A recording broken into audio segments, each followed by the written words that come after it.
important because we're seeing Trump is calling for help, and he's calling for help from evangelicals, and he's doing things like endorsing the 10 Commandments being placed in schools all through one of our states. And he's also asking for prayer from the evangelical community through Paula White and the National Prayer Coalition and the Faith Coalition. I was recently on a phone call where they were praying before the debates. And they had thousands of pastors on supporting and praying for President Trump, or former President Trump, as he's running for the 2020 elections. But this prayer before the debate with a coalition of pastors showed me, as I was listening to these pastors who are pouring their heart out, very realistic about his weaknesses, very realistic about what's at stake here in our nation, did not feel like what the mainstream news media says is the cult of Trump. I'm not in a cult. It felt like a group of concerned Christians who are really fighting for our rights in Christianity, but also fighting for what there's a vision that they're believing that God wants in America, and believe that God could use Trump, and believe that Trump is the man for the hour. So it was really interesting listening and being a fly on the wall. So not only is he rallying prayer from the Faith Coalition, which they're praying regularly, and I mean, getting those invitations and listening to some of those phone calls and praying with them, also the Evangelical Christian Conference that happened recently for media, the evangelicals that were there were listening to Trump talk about how they can no longer afford to sit on the sidelines because historically evangelicals are not good voters. And he was saying, if you want your freedom of religion, you want your freedom to express who you are, you're going to have to not stand on the sidelines, but you're going to have to actually jump in and vote. But Christians cannot afford to sit on the sidelines. If Joe Biden gets back in, Christianity will not be safe in a nation with no borders, no laws, no freedom, no future. They're not going to be safe. You're not going to be safe as a person. And your religion certainly will be, I think, in tatters. You want to know the truth? I think in tatters. And according to Time magazine, 50% of evangelicals, at least their leaders, will support Trump, which is unheard of in our generation.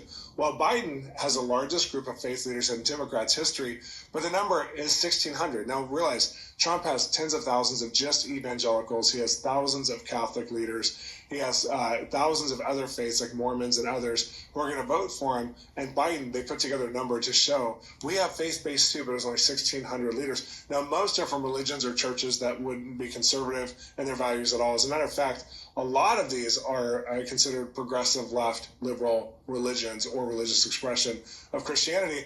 And we're seeing people that aren't really well known or maybe contenders in society for what Christianity is. But even though Franklin Graham's seemingly voting for Trump, Billy Graham's granddaughter, Jerusha Duford, is also endorsing Biden, along with High Priest of the Church of Jesus Christ of Latter-day Saints, Stephen Lindsay, and people like presidents of Calvin University and Claremont School of Theology.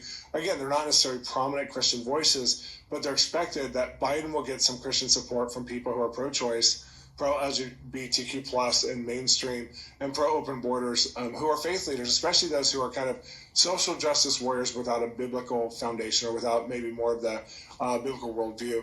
And again, I'm not saying if you aren't voting for Trump, you don't have a biblical worldview, but I'm just saying that the ones that they're rallying tend to not have the same tenets of faith as the average evangelical in the world right now. And those are the ones they're touting as our greatest supporters. Well, according to the statement from Pastor Doug Paget, I think that's how you say his name, Paget, he was speaking in terms for Christians for Biden. He said this record-breaking group of endorsers shows that President Trump's lack of kindness and decency is energizing faith communities that will cost him this election. And he's the common good executive director pastor. Now, realize it's 1,600 pastors versus tens of thousands who feel like Trump actually, they're not looking to elect Trump as a pastoral leader or as a pastor of a church. They're looking for a president who can get some jobs done and creating, where there's a job crisis right now, creating jobs, creating something at the border that would help us, creating international policies that would actually sustain us so we won't go into World War III. It's creating, just where inflation's been out of control. Most evangelical leaders believe that not only will Trump fight for just the decency of Christianity, but he'll also fight for some of the values that we're fighting for in a conservative way. So again, most pastors aren't looking to elect Trump for his morals. They're looking to elect him for his policies, which when you look at what he's accomplished when he was president, he put out, what he would try and accomplish, and he actually fulfilled more goals than any modern president in history, where you could actually put check marks in the boxes of what he said he would do. And that's very uncommon when you look at current sitting Congress people, current sitting senators. Most of the policies and the things they run on, they only accomplish less than 5%, according to some of the leading analyzers of that. And Trump actually accomplished a good portion of close to 25 to 30%. And said if he had 4 more years, he could have got even higher. So, we had 4 years ago, many religious voters decided to look the other way and vote for Biden. And it didn't work because he actually brought intolerance towards Christianity, and he brought cruelty and corruption towards Christians, especially Christians. Groups like foster care families, where he's trying to pass votes that if they don't go along with transgender care or they don't go along with LGBTQ plus issues in their own home and households of how they express their family, they can no longer be eligible to be foster care parents. That's what's being lobbied. Or some of the Supreme Court's justices' decisions like Roe versus Wade, where Biden actually was an advocate against them and said that we shouldn't listen to them, and was trying to figure out a way around it to bring an executive order, which just couldn't happen. And there's many other issues like, of course, immigration and inflation, these areas. But we saw Biden consistently side with people who are in the extreme progressive left. And the Democrats are trying to use the voice of non-conservative faith leaders linked to conservative movements to show conservatives and Republicans that we're so off base for supporting Trump. And again, I now include myself in supporting Trump for this next election. And it's so wild to feel like I'm now an enemy of a whole people group that feels like the very extreme left. It doesn't feel like my average Democrat friends, which I have many of, especially when I was pastoring in LA or when I was a faith leader in LA right before I moved here a few months ago to Texas. The majority of my friends who were Christians were Democrats, but they were way middle ground. And now a lot of Democrats are flip-flopping and beginning to endorse Trump because they're seeing what's happening because of Democratic leaders. And I want to show a couple videos about that. The first one was a senator, and he's a Puerto Rican, and I would never have expected someone like this to endorse Trump. But I want to play this clip. We're truly honored to be joined by a man who's a Democrat, Ruben Diaz Sr. Come on up, Ruben. Mr. President, I am a Puerto Rican, a black Puerto Rican. I used to be a state senator for 15 years, and I used to be city council member. But I want to tell you first that as a Puerto Rican, as a Hispanic, I want to apologize for the conduct of Judge Juan Merchan. He has been used to destroy you, but we know better than that. We know better than that. As a minister, I want to tell AOC, this morning she intended to become a prophet, and she said, even God doesn't want Trump in the Bronx because he's going to reign. Madam Prophet AOC, you have become a false prophet. No, this is huge because I wanted to pull this out because it had one of those stories. There's a lot of Democrats who are flip-flopping and supporting Trump now. Yeah, and a lot of former state senators and state Republican state senators and state Congress. There's people from school boards that would never have endorsed Trump. We're seeing in Hollywood, I've shown those in weeks past. But it was really interesting for this man because he was a minister, or is a minister, and was a state senator for so long. And Puerto Rico is one of the most volatile places where they've only sided with Democrats for decades. And so for him to come out and stand as one of the most loved Puerto Ricans and also a loved minister there and stand for Trump and then speak against AOC, who's actually said God doesn't want Trump in. She was actually using a spiritual platform, and he felt to take this platform back as a Democrat, but also as a spiritual authority and say what you're saying isn't okay. And I think this is the kind of thing we're seeing, is that there's people who are going to war with the spiritual principalities and powers behind the statements, even on a state level, even on a governmental level. And we've never seen this before, where someone will use their position to actually fight against the powers that be to say this is wrong what you're saying. And I've just never seen this display of Christianity in politics before. And of course, some of you hate it. It makes you cringe. But there's a spiritual battle going on, which Trump has said over and over. There's a spiritual battle. People like Tucker Carlson have said there's a spiritual battle. And now AOC said there's a spiritual battle. She's just on the other side of it. And someone like him calls her out. Look at what a beautiful day. That means, because if we're going to measure that for the weather, then I would say humbly that even God wants you in the Bronx. Mr. President, this Democrat, this black Puerto Rican with a kinky hair and a broken English, please accept my endorsement for you as a president. Thank you very much.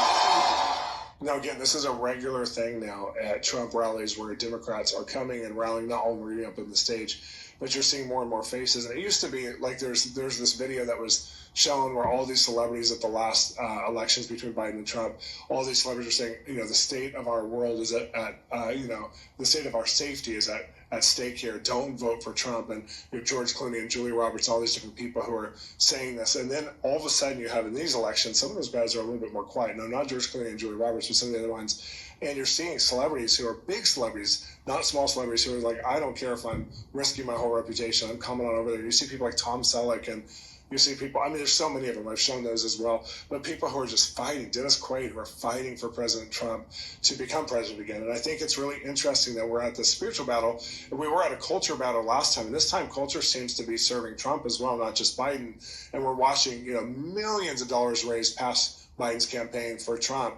And this is a moment in history. Well, there's one more video I want to show you because it really hits home for me in the state of California, where somebody who raised millions of dollars for the Democratic Party in the state of California is now turned against him, is going to vote for Trump. Let's watch this.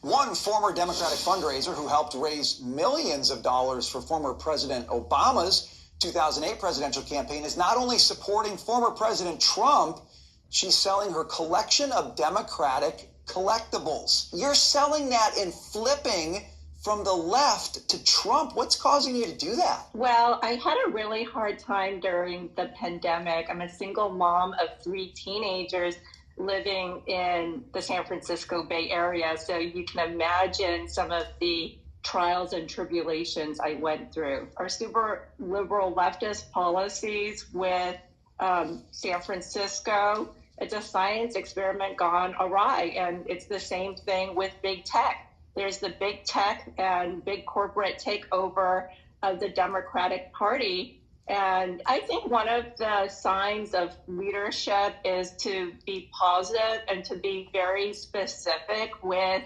your policies. Now, I'll say this before she goes on, is that I think this is another one of those points where you look at what is at stake for her. And it's, of course, the coronavirus and how it was handled. It was the lockdowns and how they were handled. It was miserable. I was in LA. She was in San Francisco during those times. And I mean, there was times we couldn't go out of our house without, you couldn't go to the grocery store with your family. You couldn't go to Target. They had sectioned off the clothing section of Target, or like the toy section of Target, for months, because they were saying, we only want you to buy food because you're putting everyone at risk just by being here, especially if you're unvaccinated. And they tormented everybody. I mean, there was, on every grocery store, you would hear over and over, every 13 seconds, you would hear, make sure to get your vaccination. If you don't get your vaccination, you're not helping your neighbors. If you're here at the store right now and you don't have your vaccination, you're putting everyone at risk. Please leave. You must wear the ribbon. You're a ribbon bully. I mean, that kind of thing was happening all the time, and you just were locked down, literally locked down from going to hiking trails, from going to places in public. And so she watched the Democratic Party lock everybody down, and now we have the science that shows that the lockdowns didn't work, that masking children in schools didn't work. Even Fauci has even nodded to that. He's even, like the one who put it in place has now nodded and sat before Congress, and the Congress displayed like all this research that showed his policies did not work. And yet people bought into him. Like, if you get the vaccination, everyone's okay, and the whole thing. So she's lived through that. Then she's lived through the policies that have come against big tech, which have been really hard to watch big tech swing into the Democratic Party. And then there's, not only is there not a fairness and there's not equity in their country, but there's also not the right funding anymore. Banks are failing. A lot of the banks that established big tech are no longer there anymore. We watched 2 major banks fall, First Republic and the other one. And you watch these banks fall who are helping the big tech companies, and they're no longer existent. So a lot of the startups can't happen anymore. And you're watching the policies of the Democrats. They're fighting, and when they share things, like when Newsom shares what he wants to fight for in our country, or Biden shares, it's always against something. They're not sharing, here's how we're going to help this story of the situation.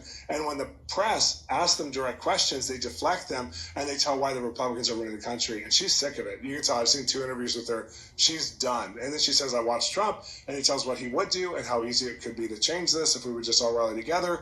And I'm for it. And to be very specific with your policies. And I see Trump having very, very specific policies around immigration, around AI, blockchain, as well as creating jobs. So you can look at the 2016 Jobs Act, which was a bipartisan effort. And he did a really great job creating more jobs, also investments in Black, brown communities, as well as kind of like hillbilly areas where J.D. Vance and I grew up. So here you go. You have another Democrat. And these are just 2 stories of just so many stories about people who are just saying, I can't I'm not even, some people are leaving the party like her. Some people aren't leaving the party. They're just saying there has to be a course correction here, and there's so much infighting. And so Republicans right now are shining because you can clearly see what Trump stands for. You clearly see that in his first 4-year presidency that he actually did a lot of what he said he would do. And you can clearly see what he's going to do for the sake of our country, especially when it comes to immigration and, like she said, big tech. And when it comes to all these different areas are important.